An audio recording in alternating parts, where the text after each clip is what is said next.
Hi friends, welcome to my channel. ఏపీలో పెన్షన్లు అయితే కట్ చేస్తున్నారండి. అలాగే తనిఖీ కూడా చేస్తున్నారు. ఎందుకు చేస్తున్నారు, ఎప్పటి నుంచి అనేది అయితే ఈ వీడియోలో తెలుసుకుందాము. ఫస్ట్ టైం మా ఛానల్కి వచ్చినట్లయితే సబ్స్క్రైబ్ చేసుకోండి, అలాగే లైక్ చేయండి, షేర్ కూడా చేసుకోండి. ఆలస్యం చేయకుండా అయితే వీడియోలోకి అయితే వెళ్ళిపోదామండి. ఆంధ్రప్రదేశ్ ప్రభుత్వం బోకస్ పెన్షన్లపై కీలక నిర్ణయం తీసుకుంది. అనర్హులైన వారిపై అయితే ఫోకస్ పెట్టిందండి. గత ప్రభుత్వం హయాంలో బోకస్ పెన్షన్లు మంజూరు చేశారనే ఫిర్యాదులైతే ఎక్కువగా వస్తున్నాయి. ఈ క్రమంలో కూటమి ప్రభుత్వం అనర్హుల విషయంలో సీరియస్గా స్పందించింది. గత నెలలో 2 రోజుల పాటు రాష్ట్ర వ్యాప్తంగా కొన్ని పెన్షన్లు అయితే తనిఖీ చేశారు. రాష్ట్ర వ్యాప్తంగా తప్పుడు సర్టిఫికెట్లతో పెన్షన్స్ అయితే తీసుకుంటున్నారని గుర్తించారు. ఆ తర్వాత జరిగిన కలెక్టర్ సదస్సులు అయితే ముఖ్యమంత్రి చంద్రబాబు గారికి అయితే పెన్షన్ల తనిఖీపై అయితే చెప్పారండి. ప్రధానంగా హెల్త్, దివ్యాంగుల విభాగంలో పెన్షన్లను అయితే తనిఖీ చేయాలనేసి నిర్ణయించుకున్నారు. ఈ నెల అంటే సోమవారం నుంచి పెన్షన్ల తనిఖీ అయితే ప్రారంభించనున్నారండి. ప్రభుత్వం రాష్ట్ర వ్యాప్తంగా మంచానికే పరిమితమైన నెలకు 15,000 రూపాయలు చొప్పున పెన్షన్ అందుకున్న వారు 24,091 మంది అయితే ఉన్నారు.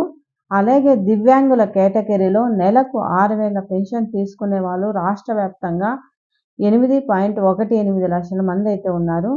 ఈ మేరకు ప్రభుత్వం వీరందరి వివరాలను తనిఖీ చేసేందుకైతే సిద్ధమవుతుంది. ఈ పెన్షన్ తనిఖీలకు సంబంధించి జిల్లాలకు మార్గదర్శకాలు జారీ చేసింది ప్రభుత్వము. రాష్ట్ర వ్యాప్తంగా మంచానికే పరిమితమైన వారు ఇండ్ల దగ్గరే వైద్య బృందాలు వెళ్ళి తనిఖీలు చేస్తారు. అలాగే దివ్యాంగుల కేటగిరీలో పెన్షన్ తీసుకునే వారికి దగ్గరలో ఉండే ప్రభుత్వ ఆసుపత్రుల్లో పరీక్షలు అయితే చేయించనున్నారు.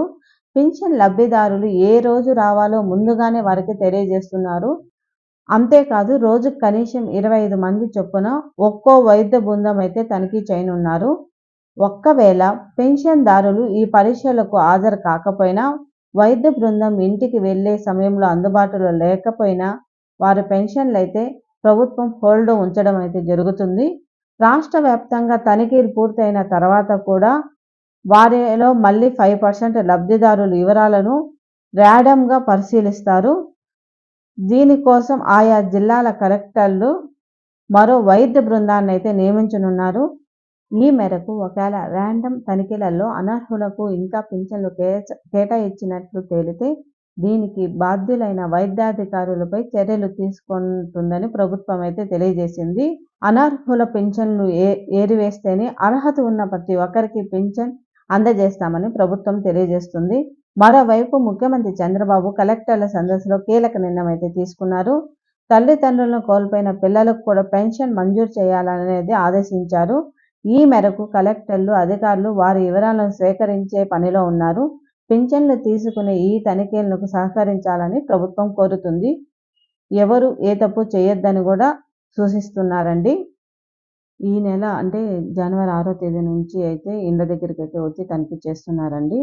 మీకు సంబంధించిన సర్టిఫికెట్లు మీరు జాగ్రత్తగా పెట్టుకోండి. అలాగే ఎప్పుడు రావాలి మనకు అంటే వైద్య పరీక్షలకు అనేది కూడా ముందుగానే తెలియజేస్తారు. మా వీడియో కానీ నచ్చినట్లయితే లైక్ చేయండి, షేర్ చేయండి, సబ్స్క్రైబ్ చేసుకోవడం మాత్రం మర్చిపోవద్దు.